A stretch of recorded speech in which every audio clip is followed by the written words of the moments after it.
दोस्तों, जब हम दुनिया के शक्तिशाली देशों की बात करते हैं तो सबसे पहले अमेरिका, चीन, रूस और जापान जैसे देशों का नाम दिमाग में आता है। ये कुछ ऐसे देश हैं जिन्होंने अपने फैसलों से विश्व राजनीति में हलचल मचा दी है। लेकिन कई देश ऐसे भी हैं जिनकी अपनी अलग नीतियां हैं। हमारा भारत भी इन्हीं में से एक है। लेकिन इन सभी देशों के बीच एक छोटा सा देश भी है जिसकी विरासत को पूरी दुनिया पहचानती है। और ये सिर्फ एक कहानी नहीं है। इस देश के पास युद्ध उपकरण और उन्नत तकनीक है कि बड़े बड़े देश भी इसके सामने झुकने को मजबूर हो जाते हैं।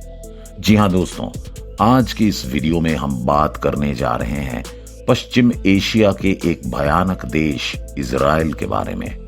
हमारे देश के मणिपुर राज्य से भी छोटा इजराइल एक महाशक्ति कैसे बन गया, ये वाकई आश्चर्य की बात है। बल्कि किसी अन्य देश ने इस देश के लोगों की तरह इतना अत्याचार नहीं सहा है। तो आइए शुरू करते हैं इजराइल के बारे में ये मजेदार वीडियो।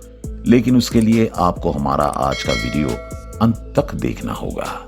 दरअसल दोस्तों, प्रथम विश्व युद्ध से पहले इजराइल और फिलिस्तीन ऑटोमन साम्राज्य का हिस्सा थे और इसका केंद्र तुर्की था। प्रथम विश्व युद्ध में ऑटोमन साम्राज्य ब्रिटेन और उसके सहयोगियों से हार गया था। इसके बाद फिलिस्तीन ब्रिटिश शासन के अधीन आ गया। लेकिन फिलिस्तीन की समस्या और बढ़ गई क्योंकि इस इलाके में पहले से ही अरब रहते थे और यहूदी भी यहीं रहना चाहते थे। यहूदियों का मानना था कि इस क्षेत्र से उनके हजारों वर्षों से ऐतिहासिक और धार्मिक संबंध है, इसलिए उन्हें ईश्वर प्रदत्त अधिकार के रूप में यहां रहने का अधिकार है।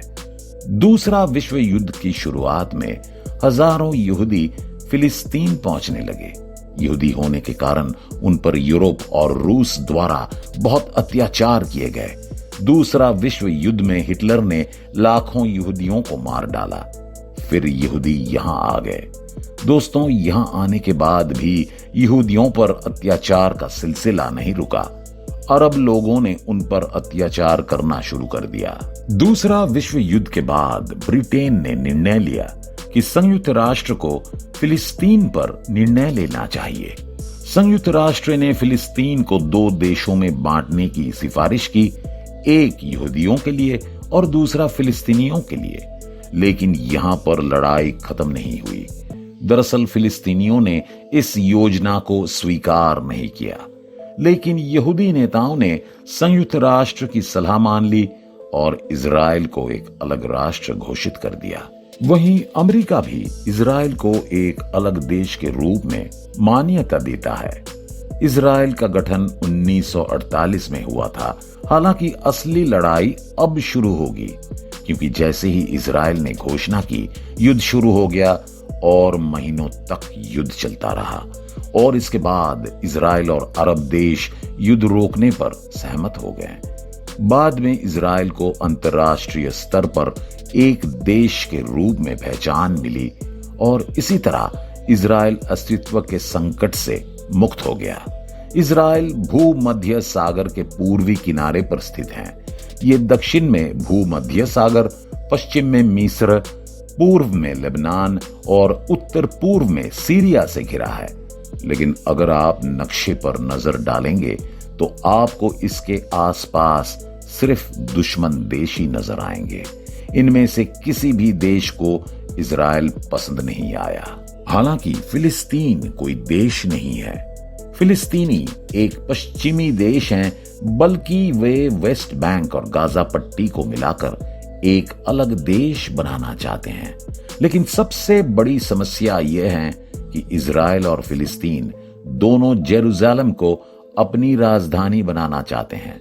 हालांकि कुछ साल पहले अमेरिका के पूर्व राष्ट्रपति डोनाल्ड ट्रंप ने जेरूसलम को इजराइल की राजधानी के तौर पर मान्यता दी थी। लेकिन संयुक्त राष्ट्र महासभा में दुनिया के ज्यादातर देशों ने इसे खारिज कर दिया था। दोस्तों, इस वीडियो की शुरुआत में हमने आपको बताया था कि क्षेत्रफल की दृष्टि से इजराइल भारत के मणिपुर से भी छोटा है। इसकी जनसंख्या लगभग 92 लाख है। ये कोई बड़ा देश नहीं है और यहाँ कोई खनिज भंडार नहीं है। संक्षेप में, इजराइल भारत की तुलना में कुछ भी नहीं है। लेकिन इजराइल के पास अभी भी दुनिया की सबसे अच्छी तकनीक और सुरक्षा बल है। 1948 में इजराइल को एक राष्ट्र के रूप में मान्यता तो मिल गई, लेकिन कोई भी देश इजराइल के साथ व्यापार नहीं करना चाहता था, क्योंकि इजराइल के पास उस तरह के प्राकृतिक संसाधन नहीं थे जिन्हें वो बेच सके। इजराइल संतरे, केरोसिन भंडार और नकली दांत बेचने की कोशिश कर रहा था। हालांकि अर्जेंटीना जैसे देशों में संतरे का उत्पादन काफी समय से होता आ रहा है। बिजली की भी कोई कमी नहीं थी, इसलिए केरोसिन की जरूरत नहीं थी। लेकिन आज के इजराइल को देखकर आप अंदाजा नहीं लगा सकते कि 70-75 साल पहले ये इतना बुरा था। एक ऐसा देश जिसने आज हाईटेक सुपर पावर के रूप में अपनी जगह पक्की कर ली है। जब दुनिया ड्रोन शब्द से परिचित नहीं थी, यानी 1985 तक, इजराइल दुनिया का सबसे बड़ा ड्रोन मीडिया टेक देश था। दुनिया भर में 60% ड्रोन अकेले इजराइल से सप्लाई किए जाते थे। अगर हम आपको एक उदाहरण दें तो 2010 में नाटो देशों ने अफगानिस्तान में सिर्फ इजरायली ड्रोन उड़ाए थे। तो आप समझ सकते हैं कि इजराइल ने किस तरह के ड्रोन विकसित किए हैं। जिस देश के बारे में कभी दुनिया कहती थी कि वो कभी अपने पैरों पर खड़ा नहीं होगा, आज वो देश दुनिया के सबसे उन्नत हथियार बेचता है और दुनिया की अधिकांश दवाओं की आपूर्ति करता है। लेकिन सवाल ये भी उठता है कि आखिर इतने छोटे से देश ने दुनिया की सबसे आधुनिक सेना कैसे तैयार की? आइए जानते हैं ये राज। असली जवाब इस देश की संरचना में छिपा है। इजराइल के बारे में कहा जाता है कि वो अपने देश में नागरिक नहीं बल्कि सैनिक तैयार करता है। इजराइल के हर नागरिक के लिए सेना में जाना जरूरी है, चाहे वो महिला हो या पुरुष, उसे सेना में जरूर जाना पड़ता है। इजराइल के तमाम नेता और यहां तक कि प्रधानमंत्री भी सेना में होकर यहां तक पहुंचे हैं। इस तरह से उनकी नजर हमेशा इजराइल की सामरिक ताकत पर रही है। यूरोप, अमेरिका इजराइल को सबसे सुरक्षित देश मानते हैं। दोस्तों, आज के समय में अगर किसी देश की ताकत का आकलन करना हो तो हम देख सकते हैं कि वो अंतरिक्ष में कितनी दूर तक फैला हुआ है। 1989 में इजराइल ने पहली जासूसी मशीन अंतरिक्ष में लॉन्च की थी। इसके साथ ही इजराइल उन 8 देशों के समूह में शामिल हो गया जो स्वतंत्र रूप से उपग्रह प्रक्षेपण करने की क्षमता रखते हैं। आज इजराइल सैटेलाइट के क्षेत्र में काफी आगे निकल चुका है। कहा जाता है कि इजराइल के खुफिया उपग्रहों का दुनिया के सामने कोई जवाब नहीं है। दरअसल ये देश आकार की दृष्टि से बहुत छोटा देश है और यहाँ खाली जमीन भी ना के बराबर है। इसके बाद किसी भी दुश्मन देश की मिसाइल से किसी भी नागरिक को नुकसान नहीं पहुंचेगा। बैलिस्टिक मिसाइलों की तुलना में ये मिसाइल काफी प्रभावी हैं। दोस्तों, इजराइल अपने मार्क वा टैंक के लिए भी पूरी दुनिया में मशहूर है। इसे 1979 में IDF यानी इजराइल डिफेंस फोर्सेस में शामिल किया गया था। ये पूरी तरह से इजराइल में निर्मित हैं।